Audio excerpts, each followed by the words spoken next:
வருஷத்தை நன்மையினால் முடிசூட்டுபவரே, வல்லமையா வரங்களினால் நிரப்பியே அனுப்பிடுமே. இந்த ஆராதனை முடியும் போது வருஷத்தை கேளுங்க கேளுங்க, கேட்டு பெற்றுக் கொள்ளுங்க.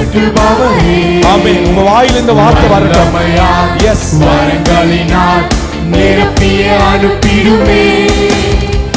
இதுவரை நடத்தினீ, இனியும் நடத்திடுமே.